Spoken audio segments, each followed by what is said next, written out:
주가 기뻐하시네. 주를 향한 사랑과 우리 모든 찬양을 주가 받아주시네. 기뻐해. 밝은 빛이 가득해 주 은혜와 사랑에 이곳에 모인 우릴 주가 기뻐하시네.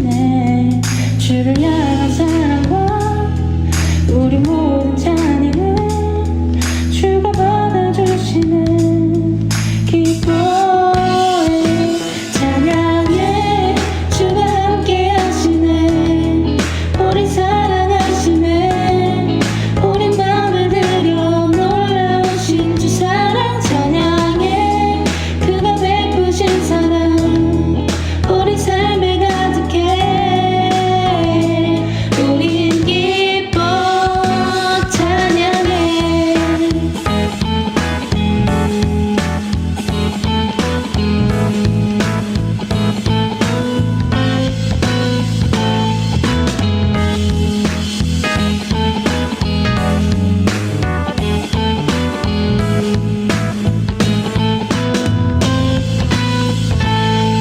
밝은 빛이 가득해 주 은혜와 사랑에 이곳에 모인 우릴 주가 기뻐하시네. 주를 향한 사랑과 우리 모든 찬양을 주가 기뻐하시네. 기뻐해. 밝은 빛이 가득해 주 은혜와 사랑에 이곳에 모인 우릴 주가 기뻐하시네. 주를 향한 사랑과 우리 모든 찬양을 주가 받아주시네. 기뻐해. 찬양해. 주가 함께 하시네. 우리 사랑하시네. 우리 맘을 들여 놀라우신 주 사랑 찬양해. 그가 베푸신 사랑 우리 삶에 가득해. 우린 기뻐 찬양해. 주가 함께 하시네. 우리 사랑하시네. 우리 맘을 들여 놀라우신 주 사랑 찬양해. 그가 베푸신 사랑 우리 삶에 가득해. 우린 기뻐 찬양해. 주가 함께 하시네. 우리 사랑하시네. 우리 맘에 들여 놀라우신 주 사랑 찬양해. 그가 베푸신 사랑 우리 삶에 가득해. 우리 기뻐 노래해.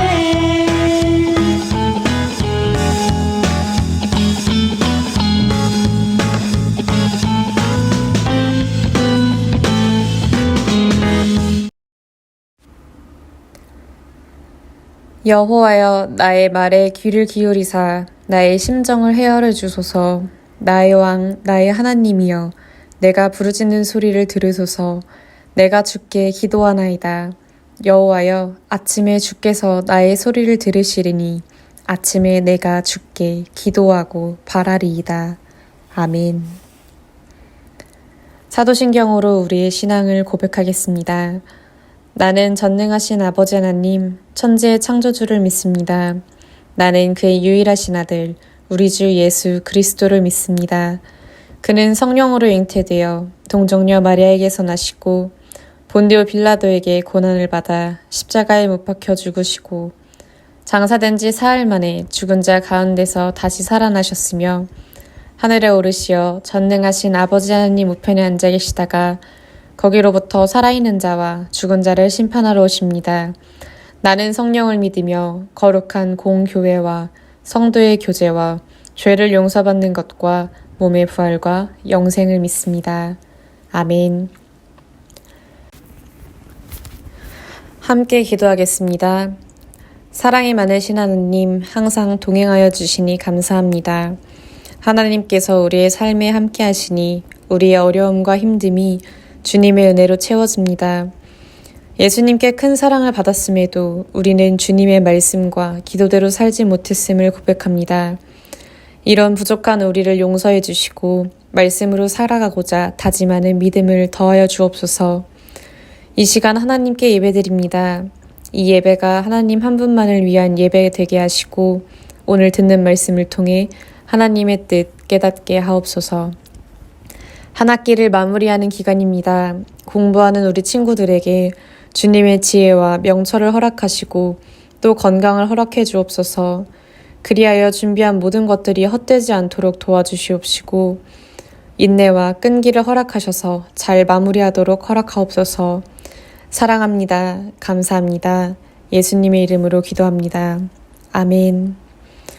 오늘 하나님께서 주시는 말씀은 사도행전 9장 36절에서 43절의 말씀입니다. 욥바에 다비다라 하는 여제자가 있으니 그 이름을 번역하면 도르가라. 선행과 구제하는 일이 심히 많더니 그때에 병들어 죽음에 시체를 씻어 다락에 누이니라. 룻다가 욥바에서 가까운지라. 제자들이 베드로가 거기 있음을 듣고 두 사람을 보내어 지체 말고 와달라고 간청하여 베드로가 일어나 그들과 함께 가서 이르매 그들이 데리고 다락방에 올라가니 모든 과부가 베드로 곁에 서서 울며 도르가가 그들과 함께 있을 때에 지은 속옷과 겉옷을 다 내보이거늘 베드로가 사람을 다 내보내고 무릎을 꿇고 기도하고 돌이켜 시체를 향하여 이르되 다비다야 일어나라 하니 그가 눈을 떠 베드로를 보고 일어나 앉는지라. 베드로가 손을 내밀어 일으키고 성도들과 과부들을 불러들여 그가 살아난 것을 보이니 온 욥바 사람이 알고 많은 사람이 주를 믿더라. 베드로가 욥바에 여러 날 있어 시몬이라 하는 무두장이의 집에서 머무니라. 아멘.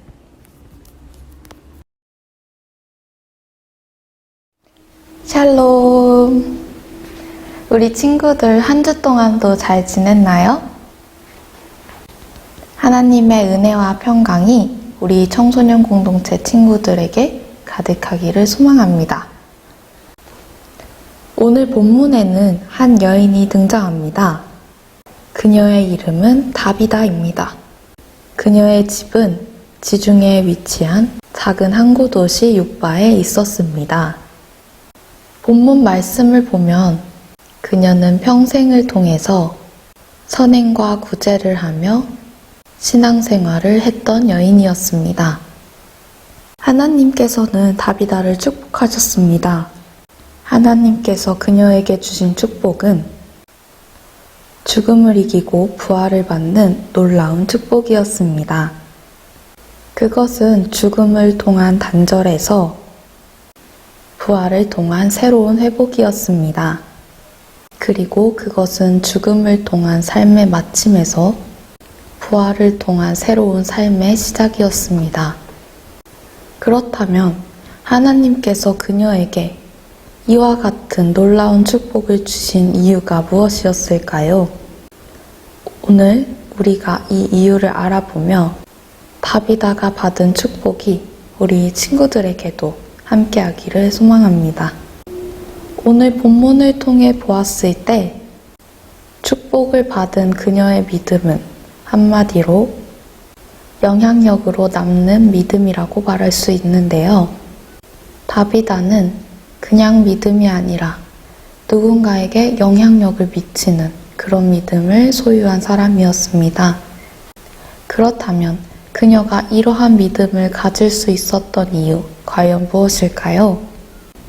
그녀의 믿음이 영향력을 줄 수 있었던 이유 첫 번째, 바로 그녀가 선행과 구제를 아끼지 않았기 때문입니다.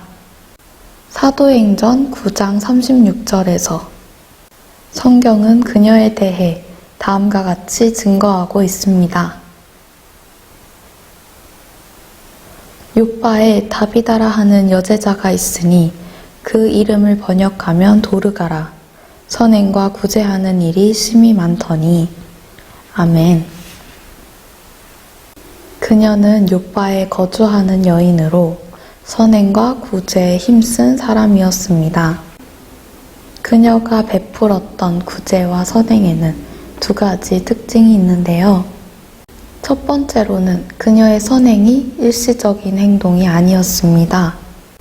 그녀는 그녀의 삶 평생을 통해 항상 한결같이 지속적으로 선한 일을 행했던 여인이었습니다.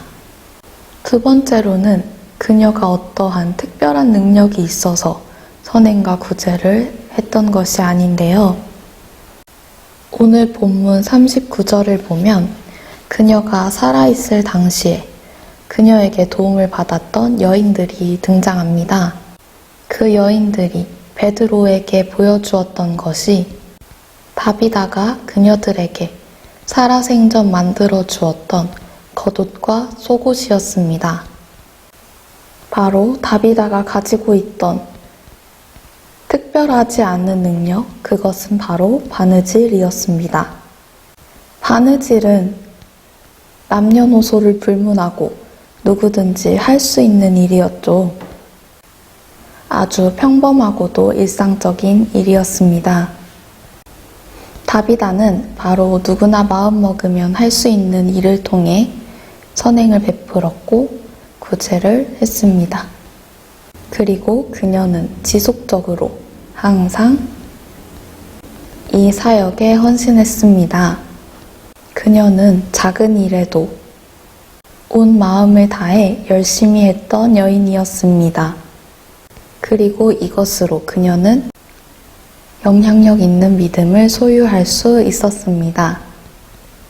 다비다의 믿음은 살아서뿐만 아니라 죽어서까지도 누군가에게 영향을 주는 그런 믿음이었습니다. 그렇다면 다비다가 이런 선행을 베풀었던 이유는 무엇일까요? 우리가 어떤 일을 시작하거나 그 일을 지속적으로 해나갈 때 반드시 그 일을 하게 된 이유나 동기가 있지요. 그리고 그 동기는 결과에 아주 막대한 영향을 미칩니다.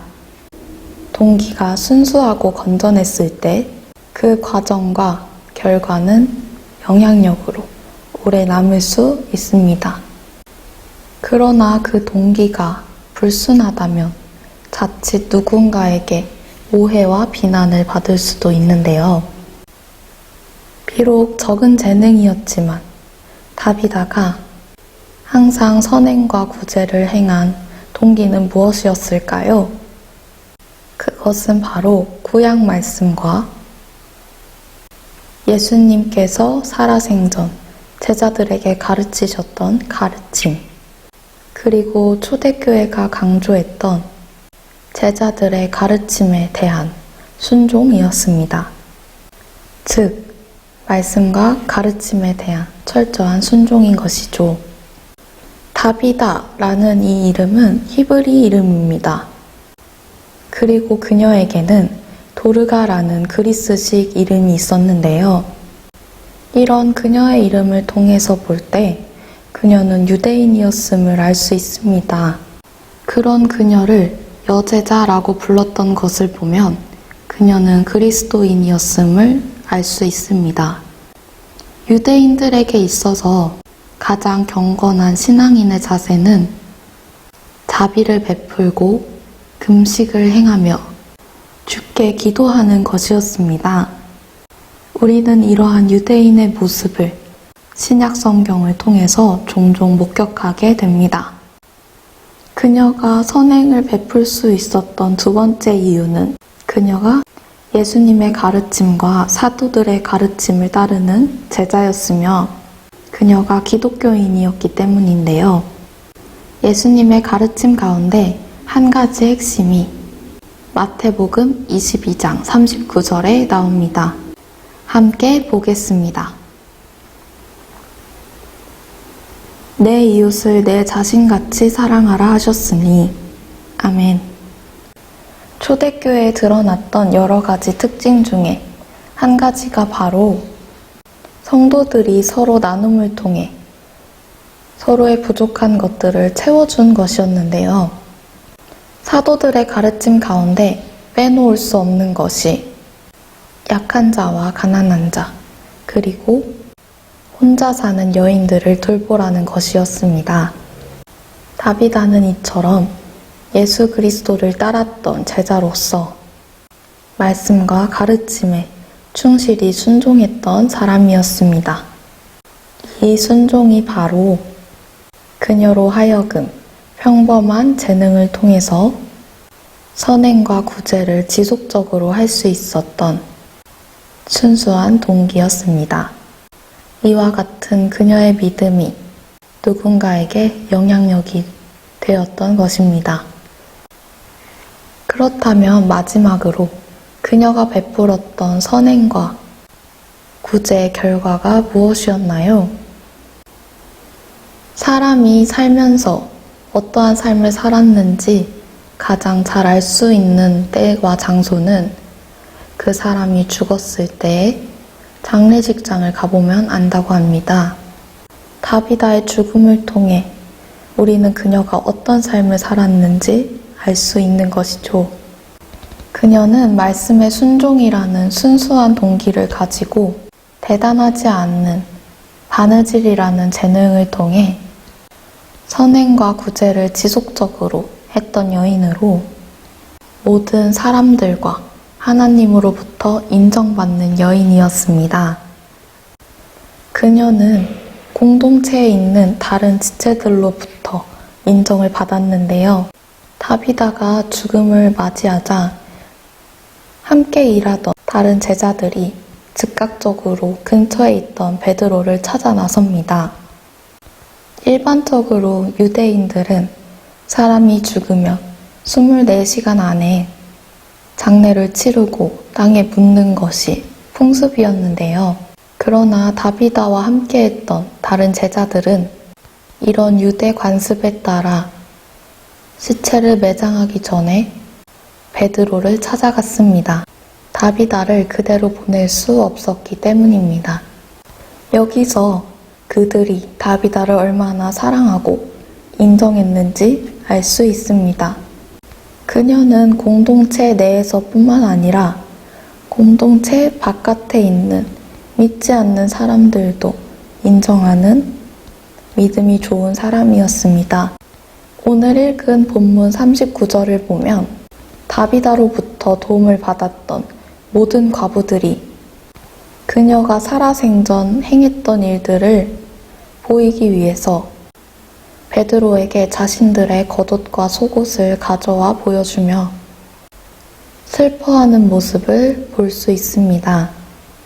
그런데 그들은 모두 그녀의 공동체의 일원이 아니었죠.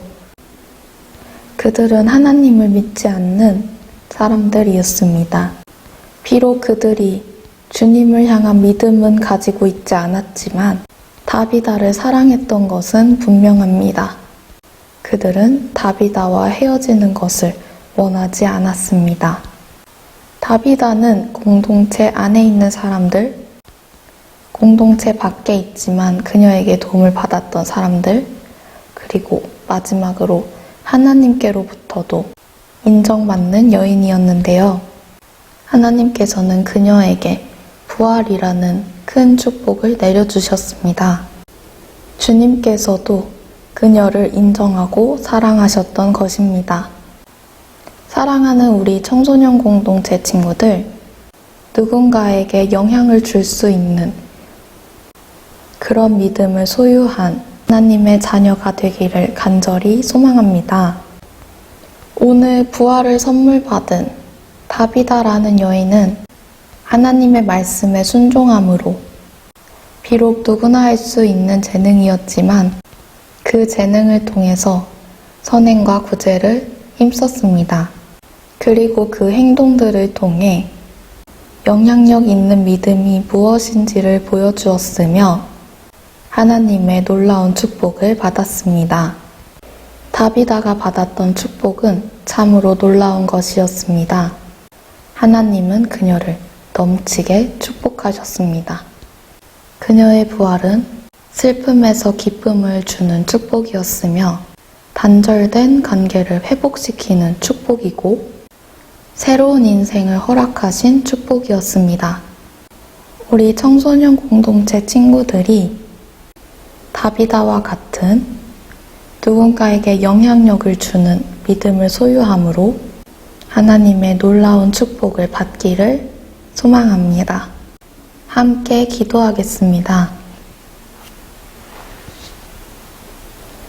사랑이 많으신 하나님, 감사합니다. 오늘도 각자의 자리를 지키며 예배드리게 하심을 감사합니다. 주님, 우리가 세상을 살아가면서 다비다처럼 누군가에게 영향력을 남기는 믿음을 소유하도록 하시고, 우리 각자가 살아가면서 할 수 있는 것들을 내가 아니라 이웃을 위해 함으로써 그들을 도울 수 있도록 하옵소서. 날씨가 많이 더워졌습니다. 무더운 날씨에 공부하는 우리 친구들이 지치지 않도록 도와주옵소서. 한 주를 살아가려 합니다. 주님의 자녀임을 잊지 않고 살도록 하시고, 힘들고 지칠 때 하나님께 의지하는 우리 친구들이 되도록 하옵소서. 사랑합니다. 감사합니다. 예수님의 이름으로 기도합니다. 아멘. 주기도문으로 청소년 공동체 예배 마치도록 하겠습니다. 하늘에 계신 우리 아버지, 아버지의 이름을 거룩하게 하시며 아버지의 나라가 오게 하시며 아버지의 뜻이 하늘에서와 같이 땅에서도 이루어지게 하소서. 오늘 우리에게 일용할 양식을 주시고 우리가 우리에게 잘못한 사람을 용서하여 준 것 같이 우리 죄를 용서하여 주시고 우리를 시험에 빠지지 않게 하시고 악에서 구하소서. 나라와 권능과 영광이 영원히 아버지의 것입니다. 아멘. 청소년 공동체 소식입니다. 5월, 6월 청소년 공동체 목장 모임 오늘 만나요가 진행 중에 있습니다. 아직도 모이지 못한 친구들, 목자님과 시간을 계획해서 함께 즐거운 시간 보내길 소망합니다. 중등부 예배 시간과 장소가 변경되었습니다. 5층 다음 세대 성전 주일 오전 11시 30분에 예배가 드려집니다. 고등부 예배는 기존과 같이 매 주일 오전 9시 30분 5층 다음 세대 성전에서 드려집니다. 다니엘 마을 오픈위크 안내입니다. 주중 신앙교육을 위한 중등 방과후 교실 다니엘 마을. 어떤 곳이든지 궁금했다고요? 6월 마지막 주 일주일간 관심 있는 모든 친구들을 초대합니다. 21일 월요일부터 25일 금요일까지 오후 6시 30분부터 9시까지 진행되오니 관심 있는 친구들은 언제든지 놀러오세요. 6.25 민족화해주일 청소년 공동체 연합예배 안내입니다. 6월 27일 주일은 6.25 민족화해주일입니다. 당일 예배는 청소년 공동체 연합예배로 드립니다. 중등부, 고등부 친구들 모두 오전 9시 30분 5층 다음 세대 성전에서 만나요. 당일 예배는 실시간 스트리밍으로 제공됩니다. 우리 친구들 온라인으로도 9시 30분에 함께 예배드리기를 소망합니다. 그럼 친구들 다음 주에도 또 만나요. 안녕. 동수원 장로교회 청소년 공동체 구독, 좋아요, 알림 설정까지 부탁드려요.